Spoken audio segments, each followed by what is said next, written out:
안녕하세요. 저자 박영웅입니다. 책의 중간에 있는 문이 있는 페이지 클론 코딩 파트 해당 내용을 이번 영상에서 같이 진행해 보려고 합니다. 그래서 조금이나마 책의 내용을 이해하시는 데 도움이 되었으면 좋겠습니다. 그러면 시작을 해볼까요? 먼저 책에 명시된 예제에 완성본이 있는 GitHub 저장소 페이지로 이동을 해서 가볍게 구현할 내용을 살펴보도록 하겠습니다. 저장소 주소는 책에 명시된 GitHub 주소를 참고해 주시면 되겠습니다. 그래서 박영웅 계정의 도어 셀렉터라는 저장소로 접근을 해서요. 아래쪽에 예시를 보시면 간단하게 readme.md라는 마크다운 파일에 간단한 설명이 작성이 되어져 있습니다. 그래서 마크다운은 책의 뒤쪽에서 또 학습을 하죠. 그리고 내용을 보시면 일단 문을 선택하는 예제, 그래서 다양한 색상과 모양의 문 선택 화면 예제를 우리가 만들어 보려고 하는 거고요. 그 밑에 보시면 파란색 글자로 데모라는 링크 버튼이 있습니다. 그래서 버튼을 선택을 해서 데모 페이지로 이동을 해보시면 이렇게 문 이미지들이 나열이 되어져 있는 완성된 예제를 확인하실 수가 있습니다. 그래서 우리가 실제 코딩을 통해서 이제 해당 예제를 만들어 보려고 하는 거고요. 그러면 마우스 포인터를 문 이미지 위쪽에다가 이렇게 올려 볼게요. 그럼 어떻게 되나요? 각각의 문 이미지가 이렇게 확대되면서 선택이 되는 것을 확인을 할 수가 있죠. 그리고 특이한 점은 지금 보여지는 문 이미지들은 직사각형이 아니고 옆으로 살짝 기울어져 있죠. 그래서 CSS를 통해서 해당하는 내용도 구현을 해볼 거고요. 그리고 여러분들이 키보드 F12 키를 눌러서 개발자 도구를 여신 다음에 이 현재 페이지에 대한 자세한 정보를 얻을 수가 있는데, 일단은 이렇게 개발자 도구가 켜진 상태에서 개발자 도구의 크기를 이렇게 좌우로 움직여 보세요. 그랬을 때 지금 보이는 화면의 가로 너비가 작아지면 작아질수록 정렬이 되어져 있던 문 이미지들이 이렇게 화면의 크기에 맞게 다시 정렬되는 것을 볼 수가 있습니다. 그래서 이러한 구조를 우리가 반응형 구조라고 얘기를 할 수가 있어요. 그래서 반응형 레이아웃을 통해서 화면에 보여지는 내용의 레이아웃을 화면의 크기에 맞게 다시 재배치해서 보여준다라는 거죠. 그래서 아주 기본적인 반응형 구조로 현재 내용이 만들어져 있는 상태입니다. 일단 완성본의 예제를 여기까지 확인을 하셨으면 실제로 개발을 해야겠죠. 그러면 실제 개발은 우리의 로컬 환경, 즉 컴퓨터 환경에서 개발을 해야 되니까 저는 바탕화면으로 이동을 해서 프로젝트를 시작해 보려고 합니다. 그러면 바탕화면으로 이동을 해서요. 저는 빈 폴더를 하나 생성을 해주도록 할게요. 그래서 이름은 doors 이렇게 만들어주고요. 그럼 이렇게 만들어진 빈 폴더를 VS 코드로 오픈을 해줘야지 프로젝트를 시작을 할 수가 있겠죠.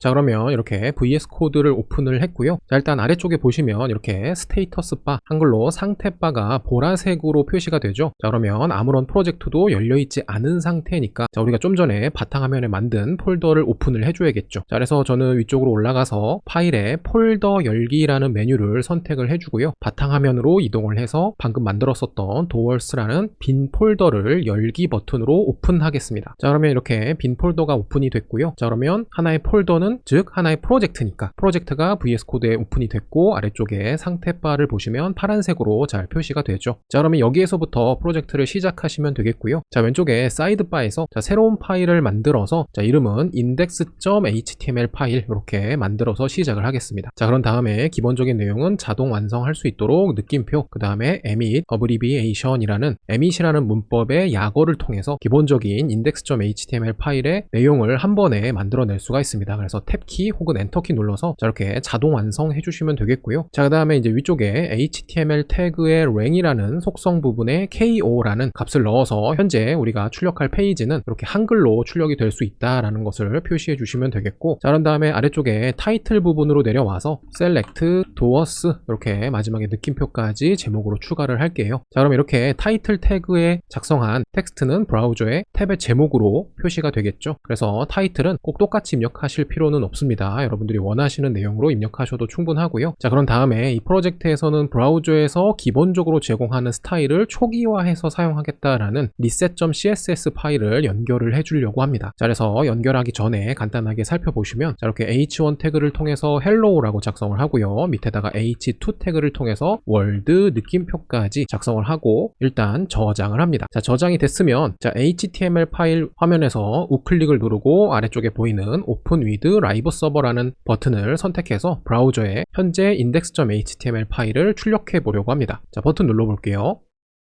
자, 그러면 브라우저로 이동이 돼서 우리가 작성한 index.html 파일이 출력이 됐습니다. 자, 그리고 화면을 보시면 자, 이렇게 hello라는 h1 태그에 작성한 단어, 그 다음에 world 느낌표라는 h2 태그에 작성한 단어가 서로 글씨 크기가 다른 상태로 출력이 됐습니다. 자, 이것은 이 브라우저에서 제공하는 기본 스타일이 적용되었기 때문에 나타나는 차이점이라고 보시면 되는데, 자, 이런 차이점들은 브라우저마다 서로 다를 수 있기 때문에 보통의 경우에는 초기화하고 시작하는 것이 좋다. 그래서 reset.css를 적용하고 시작을 해야 된다라는 거 말씀을 드리고요. 자, 그러면 연결을 진행을 해볼게요.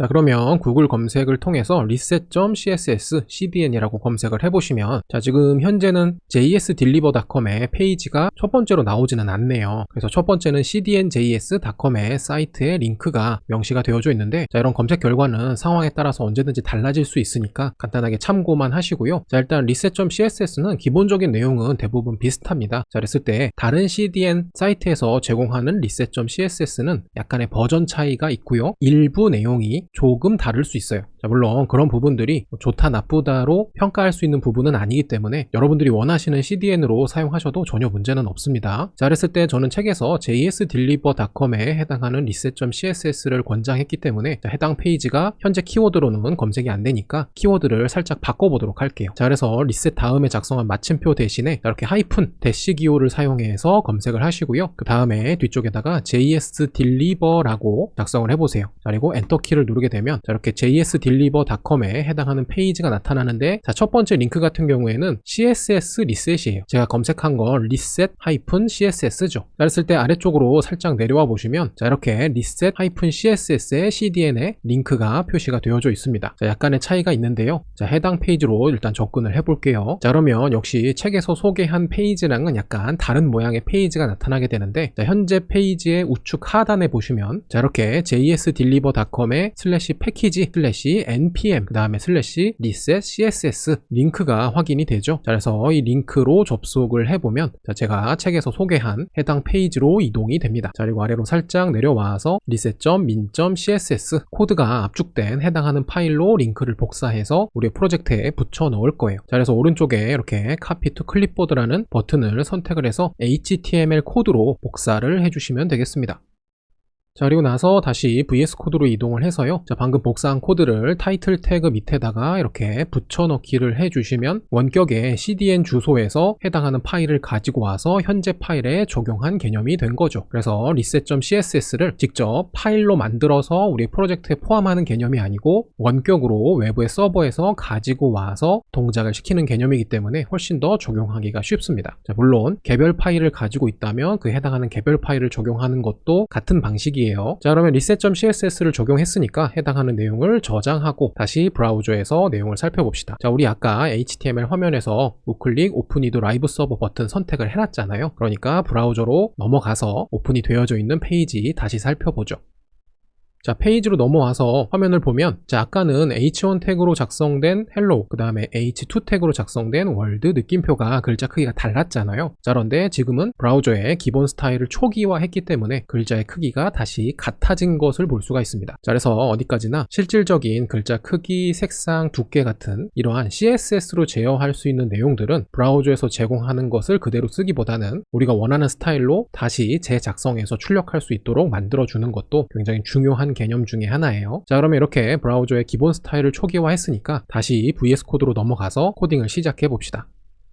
자, 그러면 VS 코드의 index.html 파일로 돌아와서요. 자, 기존에 테스트용으로 작성했었던 h1 태그, h2 태그는 제거하고 자, 이 body 태그 부분에다가 컨테이너라는 클래스를 가지고 있는 div 요소를 이렇게 하나 만들어 주도록 합시다. 자, 그리고 컨테이너 안으로 들어가고요. 자, 그런 다음에 doers라는 뒤에 s로 끝나요. 이렇게 doers라는 클래스를 가지고 있는 div 요소를 하나 더 만들어 주고 역시 그 내부로 들어갑니다. 자, 그랬을 때 이렇게 클래스 이름으로 부여한 doers라는 단어는 복수 형태 죠. 그래서 문들이라는 개념이 되겠고 그 안에는 각각의 문이 들어있겠죠. 그래서 역시 요소를 하나 만들 건데 클래스 이름은 door입니다. 뒤에 s가 붙지 않아요. 그리고 자동 완성 탭키 누르면 door라는 클래스를 가지고 있는 div 요소가 만들어졌고요. 역시 그 안으로 들어갑니다. 자, 그리고 나서 그 내부에다가 실제 문의 이미지를 표시할 요소를 하나 추가를 할 건데 자, 저는 이미지라는 클래스를 가지고 있는 요소를 하나 div로 만들어 주도록 하겠습니다. 자, 이렇게 해서 하나의 문 이미지는 door라는 클래스 내 내부에 이미지라는 클래스의 div를 가지고 있는 제가 드래그한 부분의 요소 구조입니다. 자, 그래서 이렇게 door라는 클래스를 가지고 있는 div 요소가 32개가 필요해요. 자, 그러면 간단하게는 지금 제가 드래그한 부분의 내용을 복사해서 그 다음 줄에다가 붙여넣으면 또 새로운 door라는 클래스의 div를 만들었죠. 그리고 그 다음 줄에 붙여넣기, 그 다음 줄에 붙여넣기. 자, 이렇게 해서 일단은 제가 총 4개의 문 요소를 만들었습니다. 자, 그런데 이렇게 만들어야 되는 게 32개나 돼요. 자, 그러면 하나씩 붙여넣으면서 만들어내는 게 일단 기본적으로 불편하기도 하고 실수로 33개가 될 수도 있고 31개가 될 수도 있겠죠. 자, 그래서 이렇게 여러 개의 요소를 만들 때는 수동으로 만들기보단 에밋 문법을 통해서 자동으로 만들어주면 좋습니다. 자, 그래서 door라는 클래스를 가지고 있는 요소를 전부 다 제거하고요. 자, doers라는 클래스를 가진 div 요소 내부에다가 자, .door 자, 이렇게 시작을 해서 키보드에 숫자 8번과 같이 있는 애스터리스크 별 표시를 작성한 다음에 제가 32개를 만든다라고 말씀을 드렸죠. 그래서 32라고 작성을 해보세요. 자, 그런데 이렇게 만들어지는 door라는 클래스를 가지고 있는 div 요소 내부에는 이미지라는 클래스를 가지고 있는 자식 요소가 하나 포함이 되어져 있죠. 그래서 여기다가 우리가 알고 있는 CSS의 자식 선택자 자, 이렇게 꺽쇠가로 닫는 거 기호를 넣어주시고 거기다가 .image라는 요소의 선택자를 에밋 문법으로 작성해 주시면 됩니다. 자, 그랬을 때 중간에 띄어쓰기가 포함되면 안 돼요. 자, 이렇게 만들어준 상태에서 바로 에밋 약어로 엔터키를 누르거나 탭키를 눌러서 자동 완성을 해주면 자, 이렇게 door라는 클래스를 가지고 있는 요소 안에 이미지라는 클래스의 요소가 하나 만들어졌고 그런 구조가 총 32개까지 한 번에 만들어졌습니다. 자, 훨씬 더 편하죠. 자, 그럼 이렇게 만들어진 기본적인 구조를 CSS를 통해서 스타일을 한번 추가해 보도록 할게요. 자, 그러면 CSS 파일이 필요하니까 자, 우리 프로젝트에 CSS 파일을 하나 추가를 해보도록 하겠습니다. 자, 왼쪽에 사이드바에 index.html 파일 주변에다가 새로운 파일을 하나 만들 건데 이름은 메인이고요. 확장자는 CSS입니다. 자, main.css 파일 만들어서 엔터키 누르면 파일이 생성이 됐고 자, 이렇게 만들어진 main.css를 우리의 index.html 파일에 연결해 줘야겠죠. 자, 그래서 위쪽으로 올라가서 자, 우리가 reset.css 파일 연결한 코드 밑에다가 새로운 링크 태그를 이렇게 만들어서 자, 릴레이션십 기본적인 관계는 스타일 시트고 href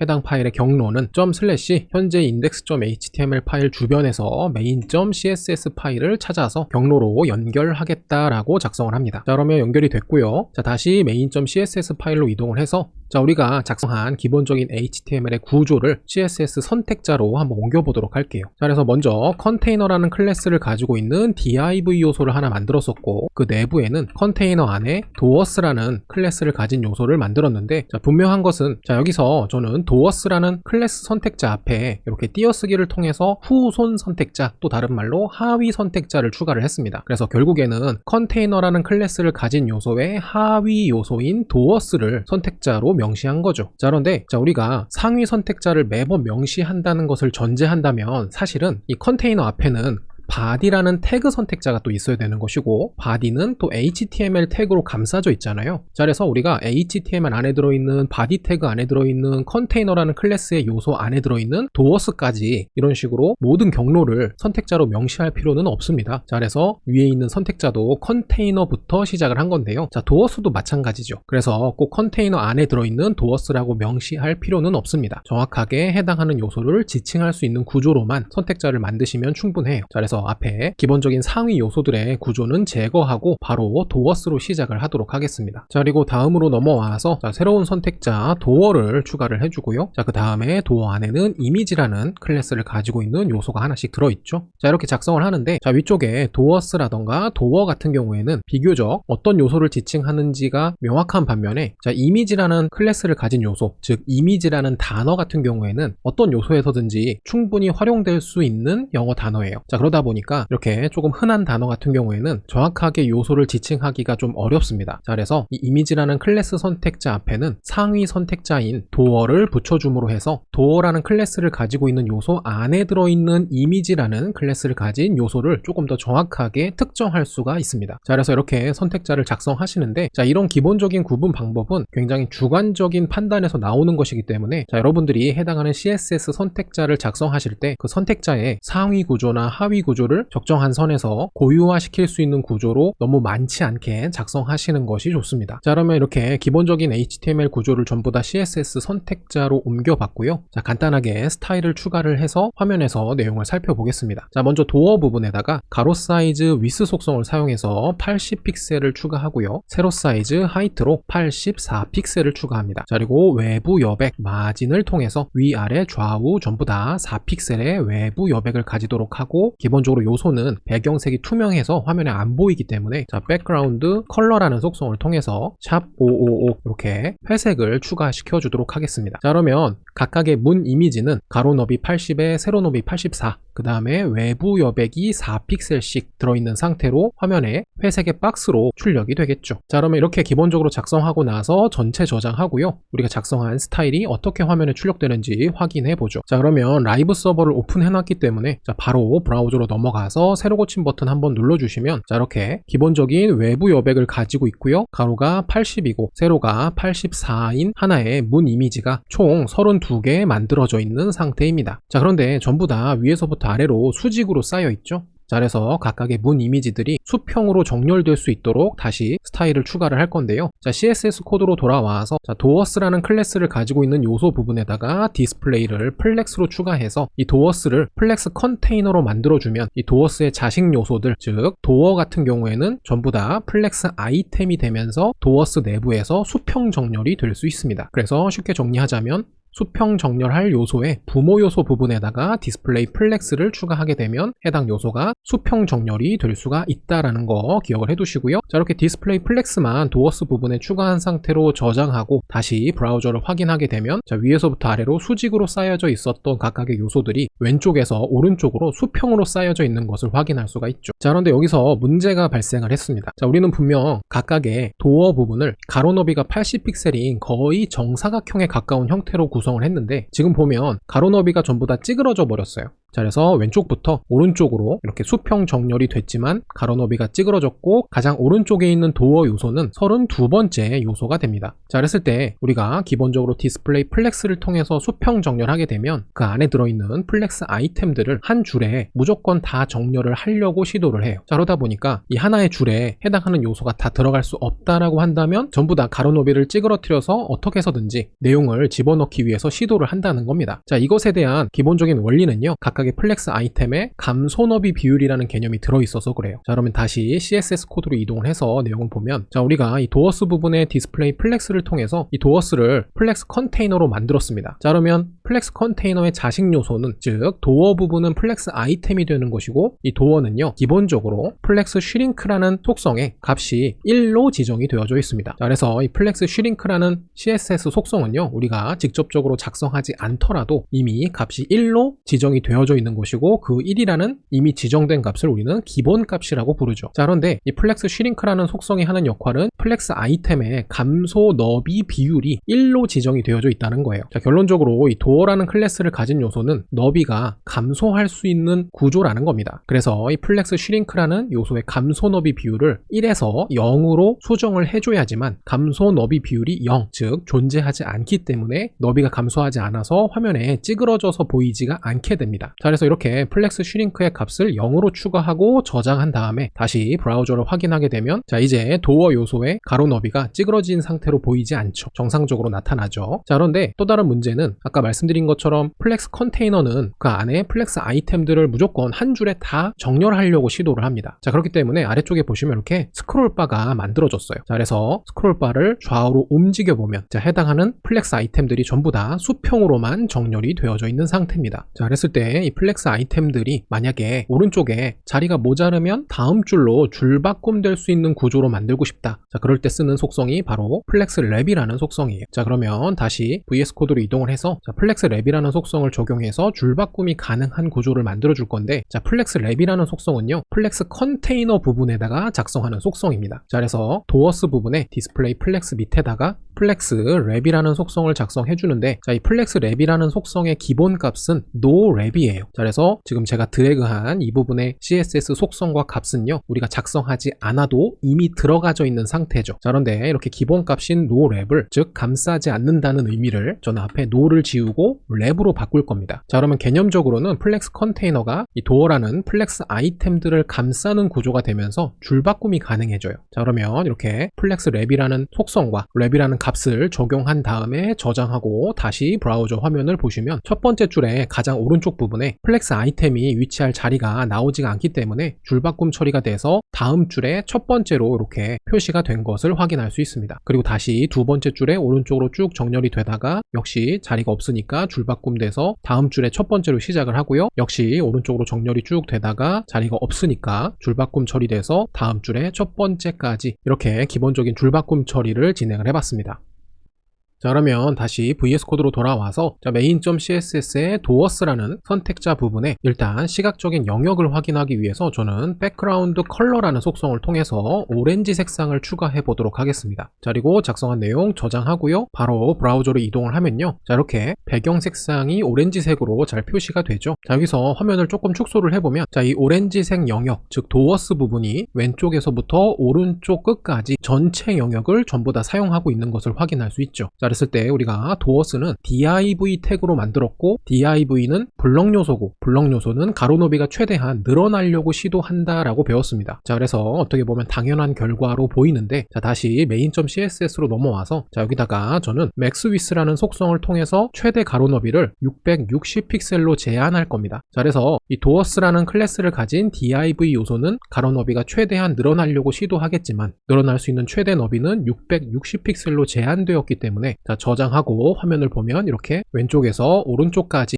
660픽셀만큼만 늘어나고 끝난 것을 볼 수가 있죠. 자, 여기서 우리가 단순한 width 속성이 아니고 maxwidth라는 속성을 사용한 이유는 우리가 앞서서 살펴본 반응형 구조 때문입니다. 자, 그래서 브라우저에서 키보드에 F12키 눌러서 개발자 도구를 열어주고요. 자, 개발자 도구를 통해서 보여주는 화면의 크기를 최대한 축소하기 시작합니다. 자, 그랬을 때 화면의 크기가 660픽셀보다 더 작아지게 되면 그에 맞춰서 doers라는 요소의 너비도 같이 변경이 되는데 doers가 줄어들면서 doers의 자식 요소인 플렉스 아이템들이 정렬될 자리가 없으면 이렇게 자연스럽게 줄바꿈 되는 것을 볼 수가 있죠. 그래서 줄바꿈 되면서 플렉스 아이템들이 계속 밑으로 늘어나는 것을 볼 수가 있습니다. 자, 그런데 만약에 우리가 maxwidth가 아니고 단순하게 가로 너비를 의미하는 앞에 max를 제거한 width라는 속성만 사용했다면 이것은 요소의 가로 너비를 가변하지 않고 정확하게 660픽셀로 고정해야 된다라고 지정하는 것이기 때문에 자, 이렇게 앞에 max를 뺀 상태로 저장하고 다시 화면을 보게 되면 자, 개발자 도구를 통해서 화면의 크기가 줄어들더라도 다시 말해서 뷰포트의 크기가 줄어들더라도 doers의 가로 너비는 660픽셀로 고정되어져 있기 때문에 단순하게 이렇게 요소가 화면에서 잘려 보이는 것을 볼 수가 있습니다. 그리고 아래쪽에 보시면 이렇게 스크롤 바가 만들어져 있고요. 자, 이 스크롤 바를 움직이게 되면 좌우로 이동해서 나머지 내용을 확인할 수 있는 구조죠. 자, 그렇기 때문에 우리는 아주 기본적인 형태긴 하지만 반응형을 위해서라도 maxwidth라는 속성을 통해서 가로 너비를 지정하는 것이 필요합니다. 자, 이렇게 maxwidth로 다시 수정을 했습니다. 자, 그리고 나서 다시 화면을 살펴보면 자, 이 플렉스 컨테이너 내부의 아이템들이 전부 다 왼쪽을 기준으로 해서 정렬이 되어져 있죠. 그래서 오른쪽에 약간의 공간이 남아져 있는데요. 자, 가장 아래쪽에 있는 줄을 보시면 왼쪽에서 정렬이 되다가 이제 더 이상 아이템이 없으니까 오른쪽에 빈 공간이 꽤 많이 남아 있습니다. 자, 그래서 저는 이 플렉스 컨테이너 내부에 들어있는 각각의 플렉스 아이템들을 가운데 정렬을 시켜줄 거예요. 자, 그래서 다시 VS 코드로 돌아와서 플렉스 컨테이너에 해당하는 doers 부분에다가 저는 justify content라는 속성을 통해서 값을 추가를 할 건데 기본 값은 플렉스 start입니다. 자, 이 플렉스 start 같은 경우에는 엄밀히 따져 얘기하면 영어로 main axis, 한글로 하면 주축에 해당하는 시작 지점에서부터 정렬하겠다라는 의미를 가지고 있는데 간단하게 이해하시면 단순하게 왼쪽 정렬을 의미하고요. start를 end로 고치면 오른쪽 정렬이 의미됩니다. 엄밀히 따지면 왼쪽 정렬, 오른쪽 정렬로 구분하면 안 되긴 하지만 간단하게 이해하기 위한 용도이고요. 자, 여기서 저는 가운데 정렬을 하겠다라고 말씀을 드렸으니까 자, 플렉스 end를 센터로 이렇게 수정해서 justify content라는 속성을 통해서 수평의 가운데 정렬을 하겠다 이렇게 지정을 하고 저장을 하겠습니다. 자, 그리고 나서 다시 화면을 보면 자, 이렇게 플렉스 컨테이너의 왼쪽과 오른쪽 부분에 약간의 여백이 보이고요. 가장 마지막 줄에 아이템들도 가운데 정렬이 되어져 있는 것을 볼 수가 있죠. 자, 그러면 이 상태에서 다시 F12키를 눌러서 개발자 도구를 종료하고 하고 화면을 보면 자, 이 오렌지색의 영역, 즉 도어스 부분이 역시 화면의 왼쪽 상단에 정렬이 되어져 있습니다. 자, 그래서 저는 이 오렌지 색상의 도어스라는 영역을 화면의 가운데 정렬을 또 해줄 거예요. 자, 그러면 다시 VS 코드로 이동을 해서요. 자, 도어스 부분에다가 마진 속성을 추가를 해서 값을 이렇게 총 2개를 추가를 할 건데, 자, CSS 마진과 패딩 속성에서 값을 2개를 사용할 때는 첫 번째 값은 요소 여백의 위쪽과 아래쪽을 의미한다라고 배웠어요. 자, 그래서 첫 번째는 0으로 적었으니까 자, 마진 외부 여백은 위쪽이 0이고 아래쪽도 0이다. 자, 그리고 두 번째 값 같은 경우에는 좌우를 의미한다라고 배웠습니다. 그래서 왼쪽은 오토, 역시 오른쪽도 오토에 해당하는 값이 되겠죠. 그래서 요소의 외부 여백을 위아래는 사용하지 않고 좌우만 오토, 즉 브라우저가 자동으로 지정해주는 외부 여백을 만들겠다라는 겁니다. 자, 그랬을 때 요소의 좌우 여백이 이렇게 브라우저가 자동으로 지정하는 오토인 값인 상황에서 그 해당하는 요소의 가로 너비가 명확하게 지정되어져 있다면, 지금 이 도어스는 660 픽셀이 가로 너비로 지정되어져 있죠. 자, 그러면 이 해당하는 요소는 자신의 부모 요소 범위 안에서 가운데 정렬이 될 수가 있습니다. 자, 그랬을 때 컨테이너 같은 경우에는 우리가 역시 div 요소로 만들었잖아요. 그러니까 블럭 요소고, 블럭 요소는 가로 너비가 최대한 늘어나려고 시도를 하니까 이 컨테이너는 화면의 왼쪽부터 오른쪽까지 전체 영역을 사용하고 있을 것이고, 그 범위 안에서 가운데 정렬이 잘 될 겁니다. 자, 그러면 이렇게 마진 제로 오토라는 값으로 정리하고 저장한 다음에 다시 화면을 보시면, 자, 아까와 다르게 왼쪽에 있었던 이 도어스라는 영역이 화면의 가운데 정렬된 것을 볼 수가 있죠. 자, 이해되시죠? 자, 그러면 다시 VS 코드로 돌아와서 자, 도어스 부분에 자, 패딩 내부 여백을 추가를 할 건데요. 자, 역시 값을 2개 추가를 할 것이고, 첫 번째는 40, 두 번째는 20 픽셀입니다. 그래서 요소의 내부 여백으로 첫 번째 값은 위아래를 의미하니까 위아래의 내부 여백은 각각 40 픽셀이고요. 두 번째 값은 좌우를 의미하죠. 그래서 요소의 내부 여백 좌우는 각각 20 픽셀이다 라는 거예요. 자, 그랬을 때 우리가 패딩을 통해서 내부 여백을 추가하게 되면 그 여백이 추가된 만큼 요소의 크기가 늘어나게 됩니다. 자, 그러면 저장하고 다시 브라우저를 확인했을 때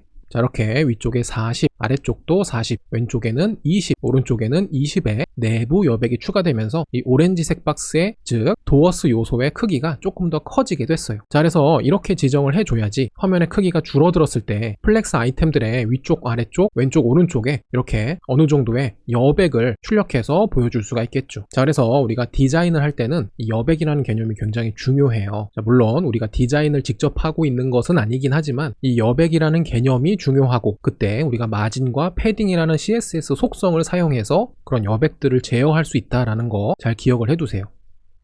자, 그러면 다시 VS 코드에 main.css로 이동을 해서요. 자, 이번에는 도어라는 클래스 선택자 부분의 내용을 추가를 할 건데요. 자, 아래쪽으로 내려와서 저는 트랜스폼이라는 변환 속성을 추가를 할 건데, 자, 이 변환 속성은 각각의 변환 함수라는 것을 지정할 수가 있죠. 자, 그 중에 저는 sqx라는 변환 함수를 이렇게 실행을 하겠습니다. 자, 그랬을 때 sqx 같은 경우에는 자, x를 대문자로 작성해야 되고요. sq, 그래서 요소의 기울임을 x축으로 몇 도 할 거냐, 그래서 소괄호 사이에 저는 마이너스 14도, 그래서 디그리라는 단어의 약어로 DEG라는 각도를 의미하는 단위를 붙여주시면 됩니다. 그래서 마이너스 14도만큼 X축으로 요소를 기울이겠다, 자, 이런 의미로 변환 함수를 사용했어요. 자, 그러면 이렇게 트랜스폼 sqx를 통해서 마이너스 14도 기울인 결과가 어떻게 나올지 자, 저장하고 화면을 보시면, 자, 이렇게 각각의 회색의 도어 요소가 X축인 수평축을 기준으로 해서 기울어져 있는 것을 볼 수가 있죠. 자, 이때 각도는 마이너스 14도입니다. 자, 이렇게 요소를 기울인 상태에서 자, 이번에는 테두리 선을 추가해 보려고 하는데요. F12키를 눌러서 개발자 도구를 오픈한 다음에 자, 도구의 왼쪽 상단의 셀렉트 메뉴를 통해서 도어 요소를 아무거나 하나 선택을 해보세요. 자, 그러면 자, 이렇게 실제 개발자 도구를 통해서 해당하는 요소가 선택이 됐습니다. 자, 그러면 자, 눈에 보이는 요소는 이 요소고, 실제 코드에서는 이 부분의 도어 요소죠. 자, 여기다가 임시로 스타일을 추가를 할 수가 있습니다. 자, 한번 보여드릴게요. 자, 일단 해당 요소가 실제로 선택이 되어져 있는 상태에서 자, 아래쪽에 스타일 부분에 엘리먼트 스타일로 되어져 있는 해당 부분에 자, 이렇게 마우스를 클릭하게 되면 자, 무엇인가를 작성할 수가 있습니다. 자, 그때 우리가 작성하는 것은 CSS 속성과 값이에요. 자, 그래서 저는 여기다가 보더라는 속성을 추가할 거고요. 자, 여기서 탭키 누르면 값 쪽으로 넘어가게 됩니다. 자, 어디까지나 임시로 추가하는 속성과 값이에요. 자, 그래서 보더라는 속성을 추가하고 값으로 1픽셀, 그래서 테두리 선 선의 두께, 그리고 테두리 선의 종류, 솔리드 입력합니다. 자, 그러면 잘 안 보일 수 있겠지만 지금 검정색의 테두리 선이 만들어졌어요. 자, 그랬을 때 이 보더라는 속성을 통해서 추가하는 테두리 선은 색상을 해당하는 요소가 가진 글자 색상에서 상속받습니다. 자, 그래서 세 번째 값으로 작성하는 색상 부분에는 기본적인 글자 색상인 블랙이 들어가져 있는 상태라서 검정색 테두리 선이 나타나는데, 자, 이 블랙 부분을 제가 흰색으로 수정을 해볼게요. 그래서 화이트라고 입력을 하셔도 되고, 샵으로 시작하는 16진수 코드를 입력할 때는 자, 흰색은 샵 F, F, F, F, F, F,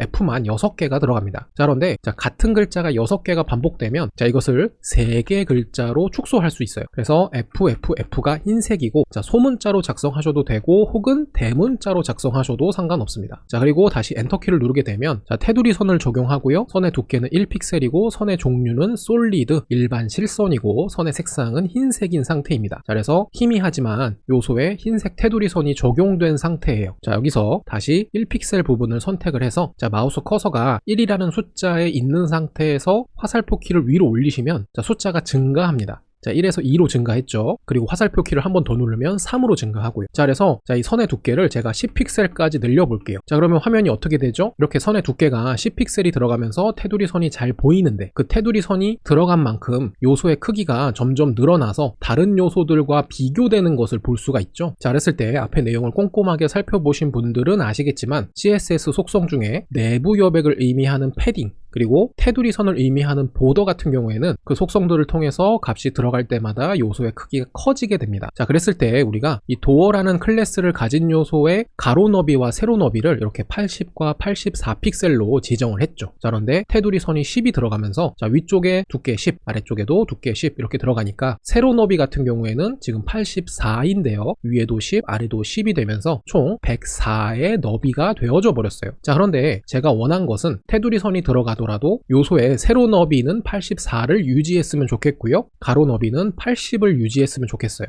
자, 그래서 우리가 사용할 수 있는 것이 바로 박스 사이징이라는 속성입니다. 자, 이 박스 사이징은요, 컨텐트 박스라는 값이 기본 값이에요. 그래서 우리가 박스 사이징 속성을 사용하지 않아도 이미 컨텐트 박스라는 값이 들어있는데, 자, 이 컨텐트 박스를 보더 박스라는 값으로 수정하게 되면 요소의 크기를 지정된 너비만큼 유지한 상태에서 테두리 선이 만들어지게 됩니다. 자, 그래서 지금 화면에 보이는 것처럼 다른 도어 요소들과 크기가 똑같은 상태에서 테두리 선이 들어가게 됐죠. 자, 패딩도 마찬가지예요. 그래서 요소의 너비를 유지한 상태에서 내부 여백 패딩, 그 다음에 테두리 선인 보더라는 속성을 사용할 때는 이렇게 박스 사이징 속성에 보더 박스라는 값을 사용해서 크기 유지를 할 것인지를 고려해야 됩니다. 자, 기본적인 내용 설명을 했고요. 자, 그러면 다시 VS 코드로 돌아와서요. 자, 이렇게 도어라는 클래스를 가진 요소의 아래쪽에다가 좀 전에 작성했었던 것처럼 보더라는 속성을 추가를 해서 자, 저는 선의 두께를 3픽셀로, 그 다음에 선의 종류를 솔리드, 일반 실선, 그 다음에 색상은 흰색으로 추가를 할 겁니다. 자, 그리고 이렇게 테두리 선이 들어간 만큼 요소의 크기가 커지지 않도록 박스 사이징을 보더 박스라는 값으로 지정을 해서 마무리를 할 건데요. 자, 저장을 하고 다시 화면을 보시면 자, 이렇게 흰색의 3픽셀 두께의 테두리 선이 잘 들어가져 있는 것을 확인할 수 있죠. 자, 그리고 나서 지금 보면 모서리가 굉장히 날카롭죠. 자, 그래서 각각의 요소의 모서리 부분이 둥글게 처리될 수 있도록 보더 레디우스 속성을 추가를 하겠습니다. 자, 그래서 다시 VS 코드로 돌아와서 박스 사이징 밑에다가 보더 레디우스는 10픽셀을 추가하겠습니다. 자, 그리고 저장하게 되면 모서리가 10픽셀만큼 둥글게 잘 처리가 된 것을 확인할 수 있죠.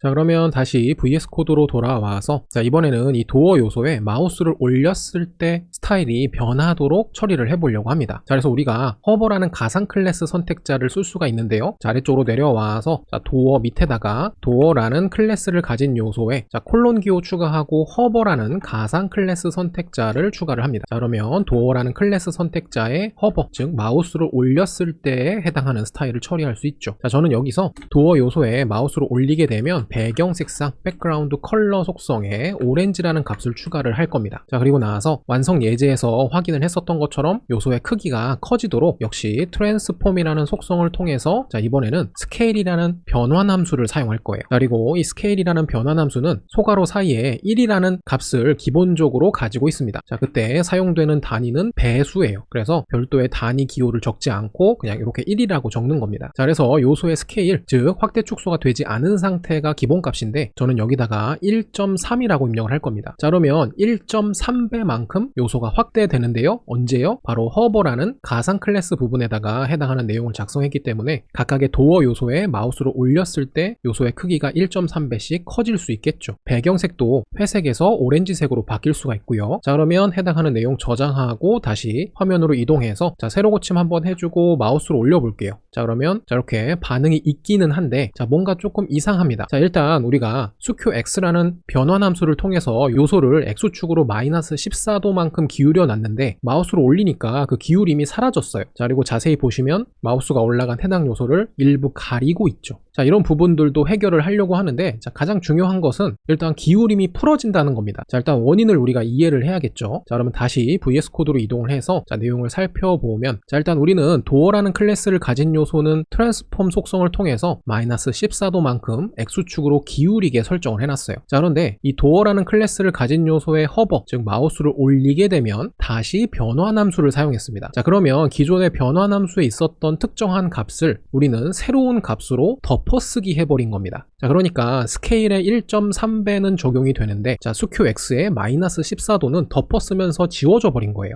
자, 그러면 이 문제를 어떻게 해결해야 되느냐? 자, 트랜스폼이라는 CSS 속성은 딱 하나만 적용이 될 수 있기 때문에 도어 부분에 마우스로 올렸을 때도 결국에는 수QX가 그대로 값이 유지되어야 하거든요. 즉, 수QX 부분에 해당하는 값을 복사해서 마우스로 올렸을 때도 적용된 상태로 유지될 수 있도록 이렇게 중간에 값을 추가를 해줍니다. 자, 그래서 이렇게 트랜스폼이라는 변환 속성 같은 경우에는 변환 함수들을 띄어쓰기로 구분해서 여러 개 작성을 할 수가 있었죠. 그래서 수QX라는 변환 함수, 스케일이라는 변환 함수를 이렇게 띄어쓰기로 구분해서 여러 개 작성했다. 자, 그러면 일반적인 도어에서의 기울기가 적용돼 있고 마우스로 올렸을 때도 그 기울기를 유지하면서 확대될 수가 있겠죠. 자, 그러면 일단 이 부분이 잘 적용이 되는지 확인을 해봅시다. 자, 저장하고 다시 화면을 보시면 자, 마우스로 올렸을 때 자, 이번에는 아까와 다르게 기울기가 잘 유지되어져 있죠. 자, 그리고 다음 형제 요소들에게 약간씩 가려지는 부분은 Gindex라는 속성을 통해서 요소의 쌓임 순서를 제어하면 해결할 수 있습니다. 자, 그래서 다시 VS 코드로 돌아와서요. 자, 허버를 했을 때는 다른 요소들보다 더 위에 쌓일 수 있도록 Gindex라는 속성을 추가를 하는데 이 Gindex는 기본값이 오토예요. 자, 오토라는 값은 역시 브라우저가 제어해주는 값이고요. 엄밀히 따지면 상위 요소에서 Gindex라는 속성의 값을 상속받아서 사용한다는 개념인데요. 자, 일반적으로는 이 오토는 기본 숫자 0과 동일하다고 보시면 돼요. 그래서 요소의 쌓임 순서 점수가 0점인데요. 자, 이 점수를 1로 올립니다. 언제요? 역시 도어에 마우스를 올렸을 때 쌓임 순서의 점수를 올리는 거죠. 그러면 더 위에 쌓일 수 있는 개념이 되고 저장한 상태에서 다시 마우스를 올려보면 자, 이렇게 마우스가 올라간 요소는 주변의 다른 요소들보다 더 위에 쌓일 수 있는 구조가 됩니다.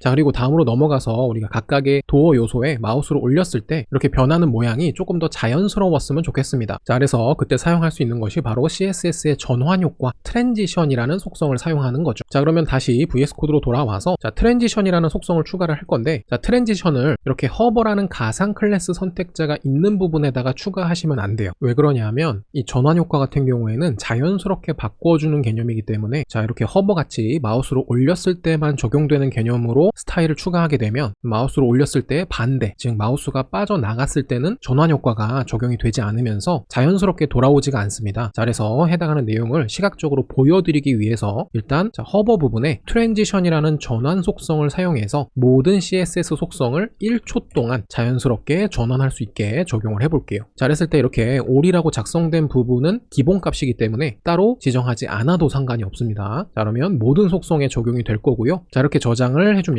자, 그러면 1초의 전환 효과를 가지게 됐어요. 자, 1초 세컨드의 약어예요. 자, 그리고 저장했으니까 브라우저로 넘어가서 자, 세로 고침 한번 하고 마우스로 올려보면 이렇게 자연스럽게 요소가 커지는 것을 볼 수가 있죠. 1초 동안이요. 자, 그런데 마우스를 바로 옆에 있는 도어 요소로 옮겨 볼게요. 그러면 기존의 마우스가 올라가서 확대된 요소가 자연스럽지 않게 원래대로 돌아가는 것을 볼 수가 있어요. 다시 이렇게 왔다 갔다 해보면 좀 더 명확하게 확인을 할 수가 있죠. 즉 마우스가 빠졌을 때는 전환 효과가 없기 때문에 갑자기 원래 상태로 돌아가 버리는 거죠. 거죠. 자, 그런데 아까 말씀드린 것처럼 이렇게 전환 효과는 허브라는 가상 클래스 선택자에 적용을 하면 안 된다. 그래서 이렇게 트랜지션 속성 부분을 잘라서 도어라는 클래스를 가진 해당 요소에 이렇게 붙여 넣기를 해줍니다. 자, 그러면 이 전환 효과는 항상 이 도어라는 클래스를 가진 요소에 적용이 되어져 있는 상태이기 때문에 마우스로 올렸을 때도 동작할 수 있고요. 마우스를 뗐을 때도 역시 트랜지션 속성은 도어에 적용이 되어져 있는 상태이기 때문에 마우스를 뗐을 때도 전환 효과가 잘 적용이 된다라는 거예요. 그래서 이렇게 트랜지션이라는 전환 효과는 허버라는 가상 클래스 선택자에 사용하는 것이 아니고 원래의 요소에 적용을 해야지만 정상적으로 동작이 가능하다라는 겁니다. 자, 그러면 아까와는 다르게 어떻게 출력이 될까요? 자, 저장하고 다시 화면을 볼게요. 자, 새로 고침 한번 눌러주고 해당하는 요소에 마우스로 올렸을 때는 아까와 동일하게 잘 나오는데, 자, 이 마우스 커서가 자, 옆으로 옮겨갈 때 원래의 요소는 자연스럽게 줄어드는 것을 볼 수가 있죠. 자, 그래서 이러한 효과를 우리가 구현해야 된다라고 한다면 다시 말씀드리지만 트랜지션이라는 전환 속성은 꼭 그 해당하는 원래 요소의 선택자 부분에다가 작성을 해야 된다라는 거 주의를 해주세요. 그래서 마우스로 올렸을 때도 자연스럽게, 마우스가 빠져나갈 때도 자연스럽게 원래 상태로 돌아올 수 있다라는 겁니다. 자, 그러면 기본적인 개념은 이해를 했으니까 다시 VS 코드로 돌아와서요. 자, 이 전환 효과를 1초로 그대로 사용하지는 않을 거예요. 자, 그랬을 때 먼저 전환 효과의 시간을 0.1초로 지정할 수 있는데 앞에 숫자가 0으로 시작하는 뒤에 소수점 단위에서는 앞에 있는 0을 생략할 수 있습니다. 그래서 0.1초, 즉 0.1초를 의미하고요. 자, 이 0.1초는 변환 효과가 자연스럽게 바뀌는 거에 있어서는 적당한 시간인데 배경 색상이 바뀌는 부분에서는 조금 짧은 것 같아요. 그래서 전환 효과를 각각의 속성에 맞게 시간을 다르게 적용할 수가 있습니다. 자, 그럴 때는 시간 앞에다가 이렇게 0.1초는 트랜스폼이라는 CSS 속성에서 사용하는 시간이고, 작성이 끝났으면 쉼표, 그 다음에 백그라운드 컬러, 배경 색상이 바뀌는 시간은 0.6초로 하겠다. 그리고 앞에 있는 소수점 단위에 0이라는 숫자는 생략이 가능하다. 이렇게 작성을 할 수가 있습니다. 자, 그리고 나서 저장을 하고 화면을 다시 볼게요.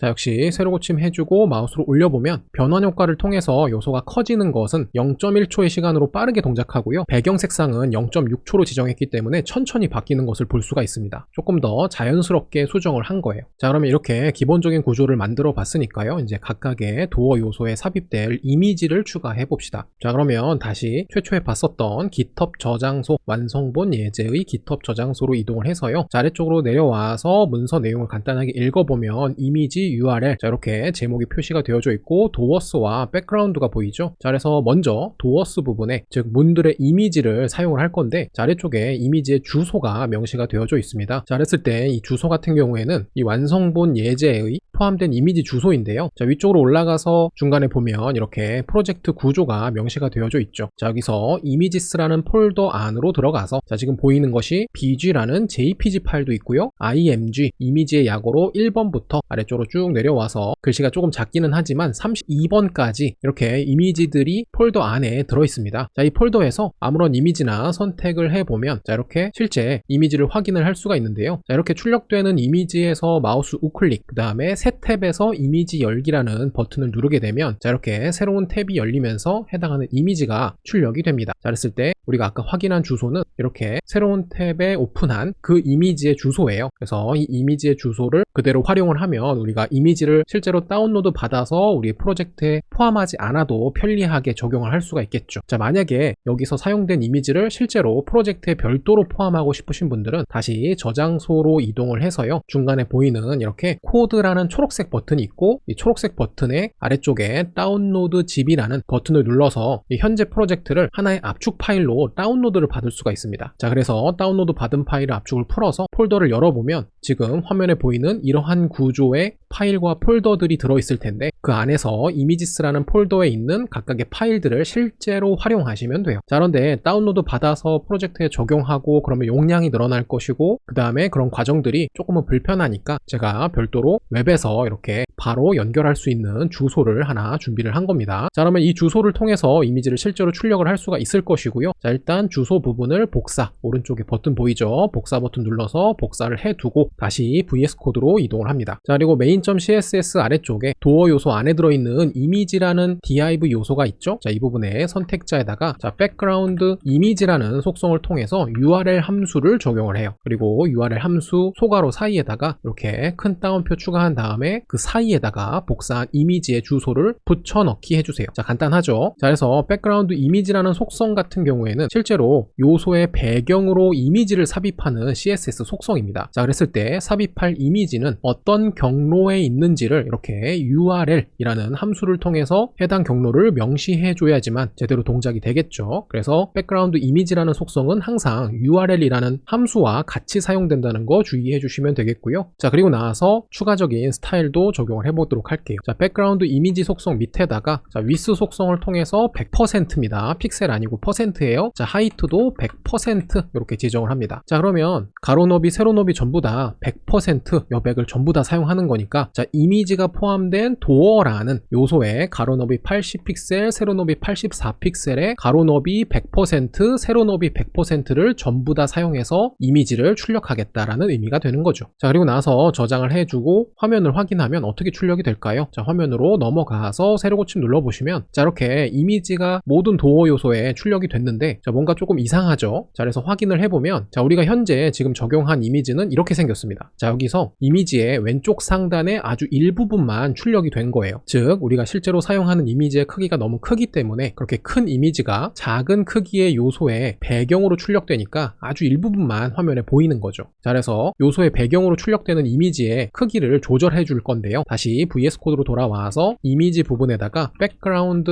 size라는 속성을 사용합니다. 그래서 배경 이미지의 사이즈, 크기를 지정을 하는데 자, 커버라는 값을 사용할 겁니다. 자, 그래서 이 커버라는 값은 말 그대로 요소 전체를 커버, 즉 덮겠다는 의미예요. 엄밀히 따지면 요소의 더 넓은 너비에 맞춰서 배경 이미지를 출력하는 개념이었죠. 자, 그래서 이렇게 백그라운드 사이즈를 커버라는 값으로 지정하고 저장한 다음에 다시 화면을 보시면 자, 이렇게 요소의 더 넓은 너비에 맞춰서 이미지를 출력을 합니다. 자, 그런데 한 가지 문제가 있어요. 지금 보시면 아시겠지만 도어 요소는 우리가 트랜스폼이라는 변환 속성을 통해서 수QX로 마이너스 14도만큼 요소를 기울였습니다. 자, 그러다 보니까 그 도어 요소 안에 들어있는 다른 요소들도 같이 마이너스 14도만큼 기울여져서 출력이 되네요. 그래서 문 이미지도 기울여져서 출력이 됐는데 자, 우리가 출력하려고 하는 이미지 자체는 기울여져서 나오면 안 되잖아요. 자, 그래서 어떤 값을 적용할 거냐, 다시 VS 코드의 main.css로 넘어와서요. 자, 이미지 부분에 자, 트랜스폼 속성을 사용을 합니다. 자, 역시 수QX 변환 함수를 통해서 자, 우리가 도어 부분에 이렇게 마이너스 14도만큼 요소를 기울였는데 그것이 원상복귀가 되려면 앞에 마이너스를 제거해서 14도만큼 반대쪽으로 기울이면 정상 기울기가 되겠죠. 그래서 저는 여기다가 앞에 마이너스 붙이지 않고 14도 디그리의 약어로 이렇게 DEG라는 단위를 써서 값을 적용을 합니다. 앞에 마이너스 붙어있지 않다는 거 주의해 주세요. 자, 그리고 나서 저장하고 다시 화면을 본다면 자, 이제 문 이미지가 정상적인 기울기로 제대로 보이죠. 자, 그런데 문 이미지의 왼쪽 하단 그 다음에 오른쪽 상단 부분에 빈 공간이 발생하게 됩니다. 그래서 이 빈 공간을 메워줄 수 있도록 문 이미지의 크기를 조금 더 늘려줄 거예요. 자, 그러면 일단 임시로 해당하는 요소의 스타일을 적용을 해볼 건데 자, 지금 오른쪽에 개발자 도구가 열려 있죠. 그래서 선택된 도어 요소 안에 이미지라는 요소를 선택을 한 다음에 임시로 CSS 내용을 적용해 보려고 합니다. 자, 이렇게 이미지 요소가 정확하게 선택이 되어져 있는 상태에서 아래쪽에 스타일 부분에다가 임시 스타일을 추가를 할 건데요. 자, 아래쪽에 보면 이렇게 도어 이미지에 이미 적용이 되어져 있는 스타일도 보이죠. 자, 여기서도 마찬가지로 임시로 스타일을 수정해 볼 수 있어요. 자, 먼저 지금 가로 너비, 즉 width라는 속성에 지금 100%라는 값이 적용이 되어져 있는데 자, 마우스로 선택한 다음에 100%를 110%로 늘려보도록 할게요. 자, 그러면 조금 더 늘어났고요. 자, 이런 식으로 120%, 130%까지 늘려봅니다. 자, 그러면 이미지라는 클래스를 가진 div 요소 자체는 가로 너비가 130픽셀만큼 늘어났는데 그래서 오른쪽 상단의 빈 공간은 메워졌지만 왼쪽 하단의 빈 공간은 아직 남아있죠. 그래서 이렇게 늘어난 만큼 왼쪽으로 조금 이동시켜 보겠습니다. 자, 다시 스타일로 와서 자, 이번에는 트랜스폼이라는 속성의 수QX 앞에다가 translate라는 변환 함수를 추가할 건데 그 중에서도 X축에 해당하는 변환 함수를 이렇게 추가를 할 거예요. 그래서 translate X입니다. 자, X는 대문자고요. 자, 여기서 translate X 부분에 소괄호 사이의 기본값은 숫자 0입니다. 자, 그런데 저는 여기다가 마이너스 1픽셀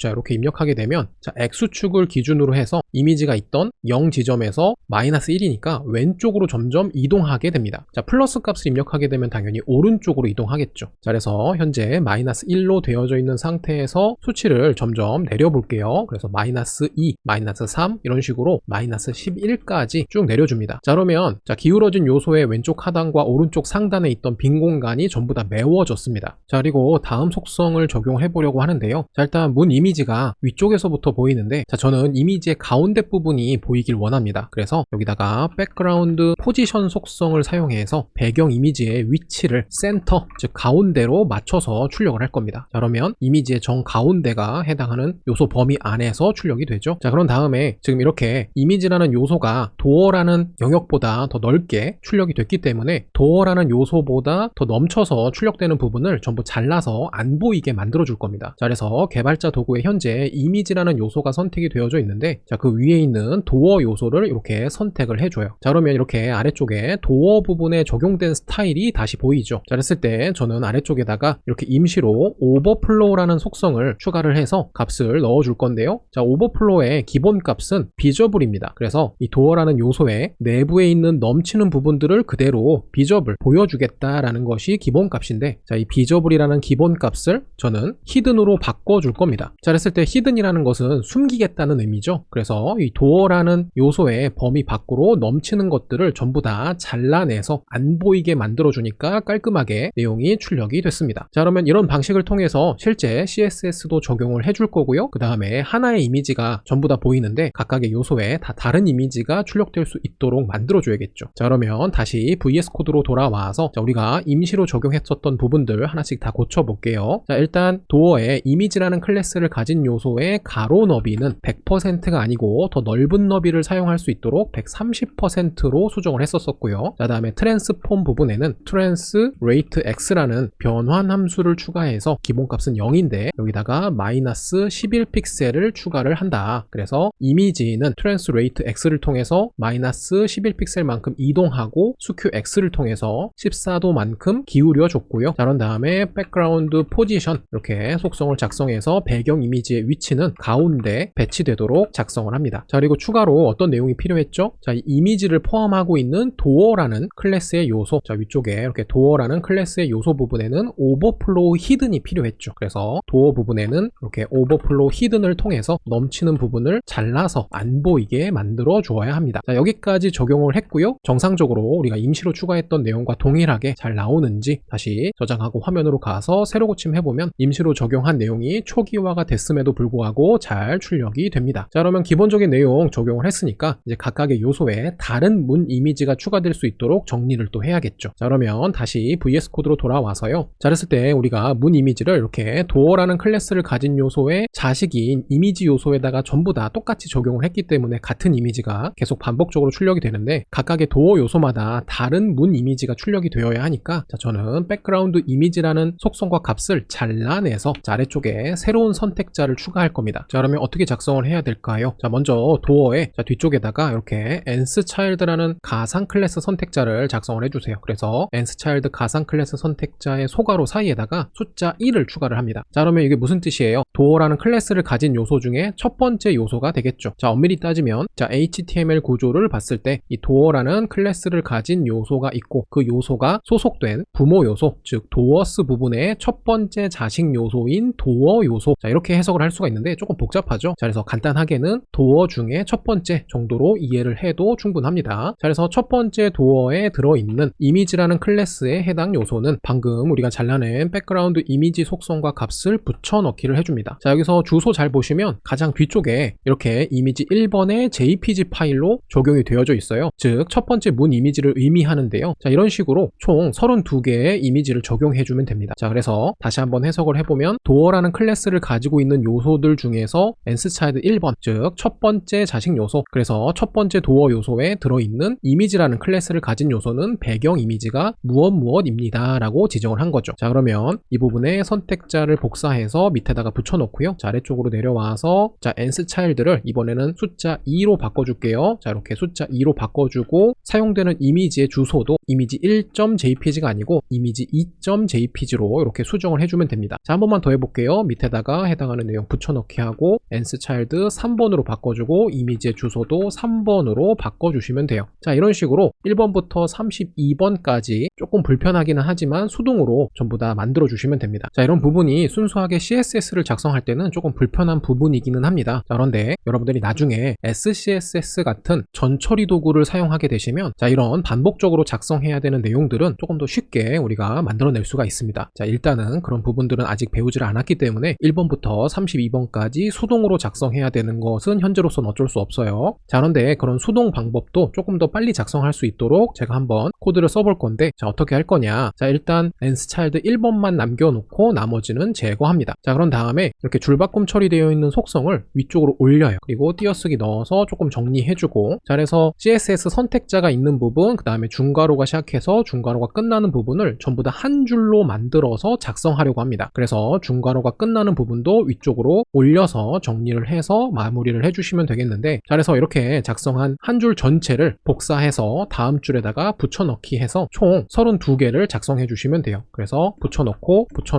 붙여넣어서 5줄을 만들어준 상태에서 역시 복사, 그 다음에 한 칸 띄어서 붙여넣기, 그럼 10개가 되죠. 그래서 15개, 다시 20개, 25개, 30개, 35개, 자, 이렇게 만든 다음에 마지막에 3개만 제거하면 32개가 되겠죠. 자, 조금 원시적이긴 하지만 일단 이런 방법이 필요합니다. 자, 그런 다음에 nstchild 부분에 숫자를 하나씩 다 바꿔주면 돼요. 2, 3, 4, 5, 그 다음에 6, 7, 8, 9, 10. 자, 이렇게 해서 32번까지 바꾸면 되고요. 자, 그 다음에 이미지의 주소 끝에도 숫자가 붙어 있죠. 그래서 이미지 1번 JPG, 이미지 2번 JPG, 3번, 4번, 5번. 자, 이런 식으로 한 줄로 작성을 하면 커서가 내려가는 순간 바로 다음 숫자가 있는 곳으로 커서를 둘 수가 있기 때문에, 자, 이렇게 6번, 7번, 8번, 9번, 마지막에 10번까지 해서 작성하는 걸 보여드렸고, 자, 이런 방식으로 1번부터 32번까지 전부 다 수정을 해주시면 되겠습니다.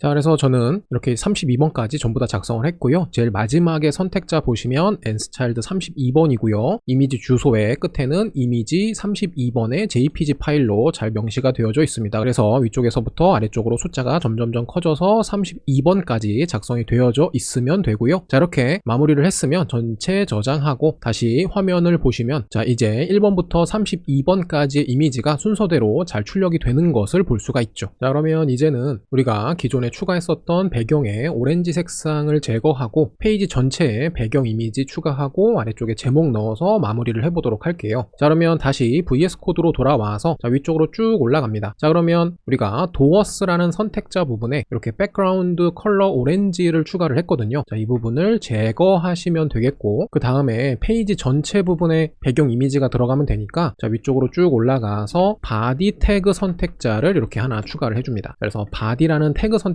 페이지 전체의 구조를 나타내는 요소잖아요. 자, 그래서 여기에다가 배경 이미지, 백그라운드 이미지라는 속성을 추가해주고 URL 함수를 통해서 배경 이미지에 해당하는 경로를 넣어줄 건데, 이미지 경로는 우리가 GitHub 저장소에서 확인을 할 수가 있었죠. 자, 그러면 GitHub 저장소로 이동을 해서 자, 아래쪽에 readme.md 파일 맨 밑에 보시면 백그라운드라는 제목을 통해서 이미지 경로를 확인할 수 있었고, 이것은 완성 예제 프로젝트의 이미지스라는 폴더에 있는 해당 파일이라는 거 아까 확인을 했었습니다. 자, 그래서 아래쪽에 있는 백그라운드 부분에 해당하는 이미지 경로 복사해서 다시 VS 코드로 이동한 다음에 바디 부분에 URL 함수 큰 따옴표 사이에다가 붙여넣기 해주시면 됩니다. 그래서 이미지 경로 제일 뒤에는 이미지 폴더 안에 들어있는 bg라는 이름의 백그라운드의 약어예요. jpg 파일을 하나 적용해 주시면 되겠고, 맨 마지막에 세미콜론으로 끝나는지 꼭 확인하세요. 자, 그런 다음에 다음 속성으로 백그라운드 사이즈를 추가를 해서요, 화면 전체를 이 배경 이미지가 덮을 수 있도록 커버라는 값을 추가를 해줍니다. 그래서 커버는 더 넓은 너비에 맞춰서 이미지가 덮여질 수 있는 구조죠. 자, 그리고 저장을 하고 잘 적용이 됐는지 확인하기 위해서 브라우저로 이동을 해보면,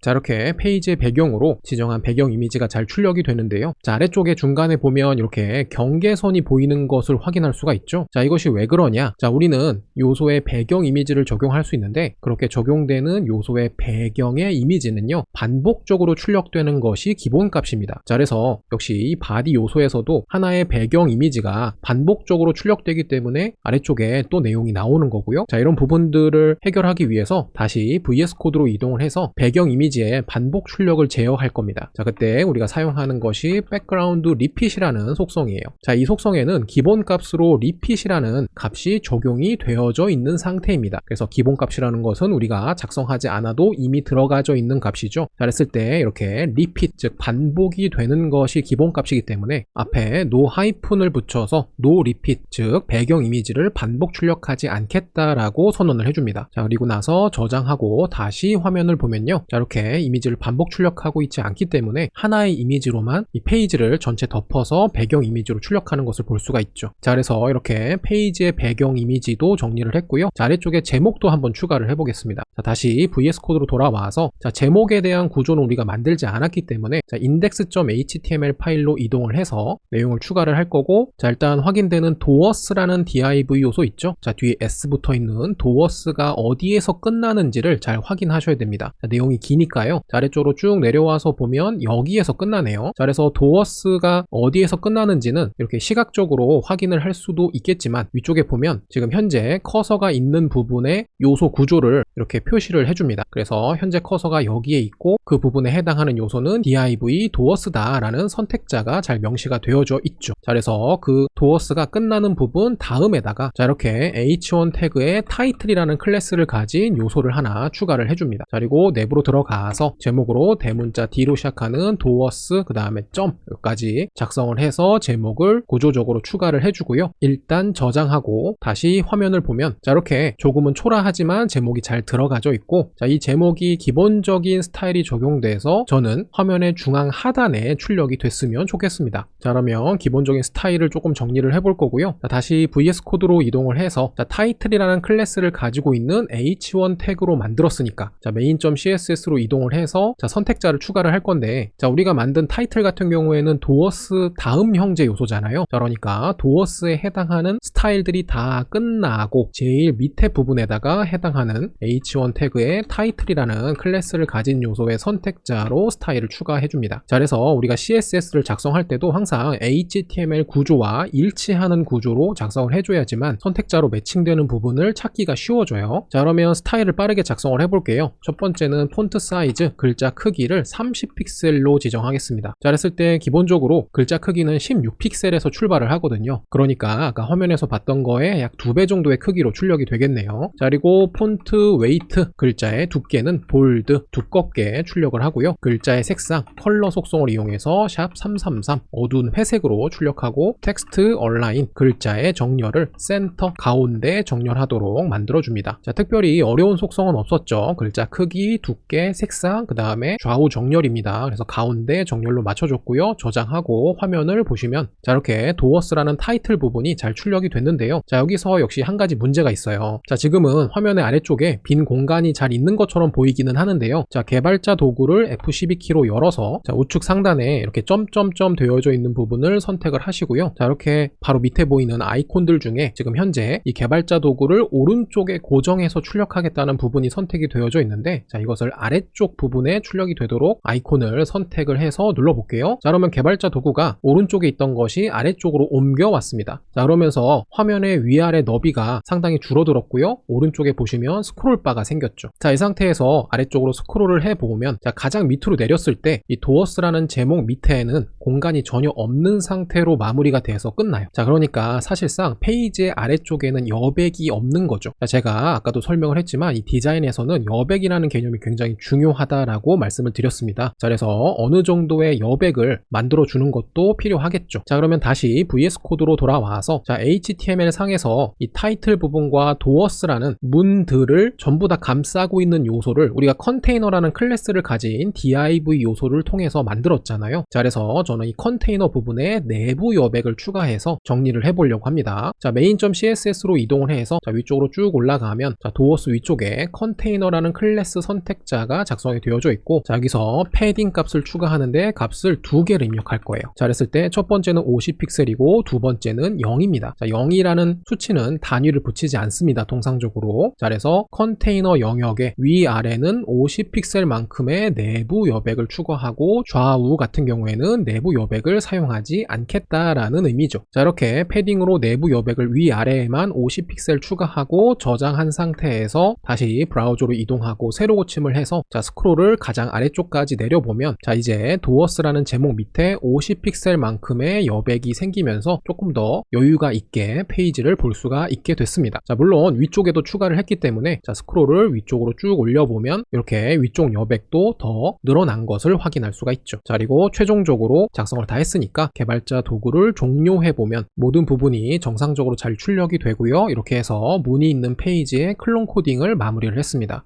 자, 여기까지 책에 있는 내용을 실제 같이 한번 진행을 해봤습니다. 여러분들이 파트 내용을 이해하시는데 조금이라도 도움이 됐으면 좋겠습니다. 감사합니다.